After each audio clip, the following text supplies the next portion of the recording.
Tintin মানেই তো দূর দেশের কথা, টিনটিন মানেই উঁচু উঁচু পাহাড় কিংবা গভীর জঙ্গল, আবার কখনো কখনো নির্জন রাস্তা। টিনটিন মানেই তো গুলি বন্দুক মারামারি। টিনটিন মানেই কখনো কখনো চোরাচালানকারী, গুন্ডা ডাকাত বদমাশ এবং তাদেরকে ঘিরে রহস্য। টিনটিন মানেই কখনো ট্রেন থেকে ঝাঁপ মারা, কখনো প্লেন থেকে ঝাঁপ মারা, অর্থাৎ এমন একটা সিচুয়েশন যেখানে জমে মানুষের টানাটানি হবে। তবে আজকে টিনটিনের এমন একটা বই নিয়ে কথা হবে যে বইটা এই সব সিচুয়েশনের পাল্লায় তোমায় পড়তে হবে না। কথা হচ্ছে টিনটিন সিরিজের 21 নম্বর বই পান্না কোথায় গল্পটাকে নিয়ে। টিনটিনের পান্না কোথায় গল্পটার স্টোরি লাইনটা নিয়ে এবার একটু বলি। এই গল্পের কাঠামো কিন্তু থ্রিলার আর মিস্ট্রি দিয়েই তৈরি হয়েছে, কাজেই বুঝতেই পারছো যে গল্পের প্লট কিন্তু বহুবার জটিল হবে। বলাই বাহুল্য, জটিল থেকে জটিলতর হতে থাকবে।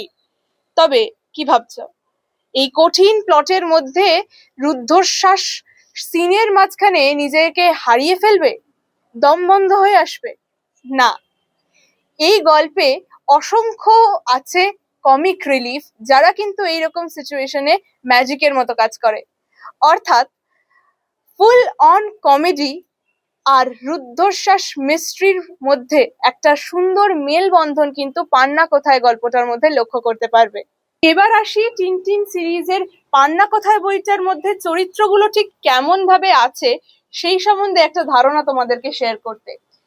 এই গল্পের মূল চরিত্র হচ্ছে Tintin, captain Haddock, Kuttus, Bianca Castafiore, Calculus, Johnson and Ronson, আর ওয়াগনার ও ইরমা।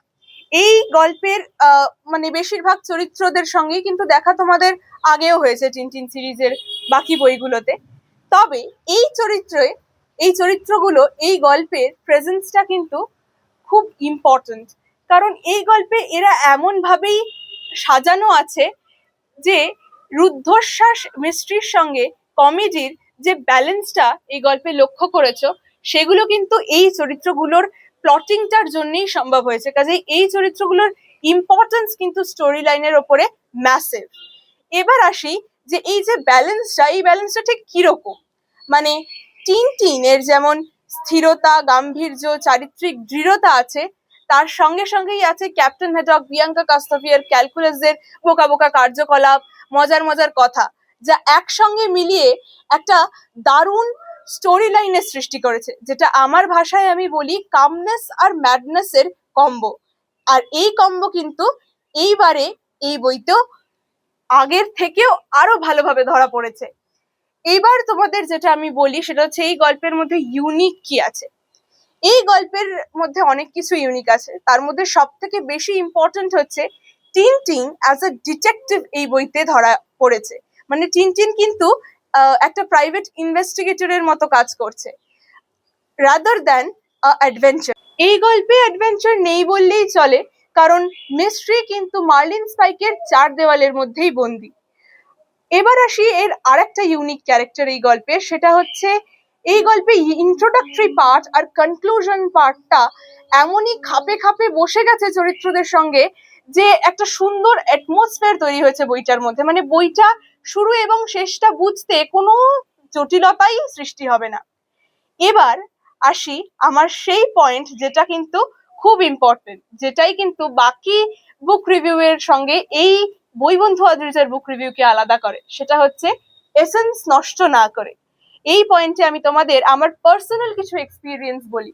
কাজেই তোমাদের এসেন্স নষ্ট না করে বলছি ভাই, এই গল্পে কিন্তু প্লট জটিল থেকে জটিলতর হয়ে উঠবে।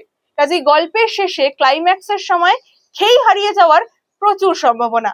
আমার হারিয়ে গেছিল তাই বলছি, কারণ খুব জটিল প্লটের মধ্যে কোথাও গিয়ে যেন গল্পের মধ্যে সূক্ষ্ম লুকিয়ে থাকা ডিটেইল গুলো তুমি ভুলে যাবে।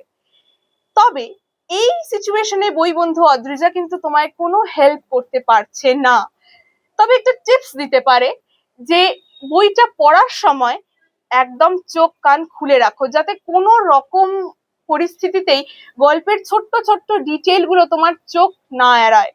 কারণ এই ডিটেইল গুলো যদি তুমি সূক্ষ্মভাবে দেখতে পারো বা সূক্ষ্মভাবে বুঝতে পারো, তবেই কিন্তু শেষে গিয়ে মিস্ট্রির জট খুলতে তোমার কোনো প্রবলেমই হবে না।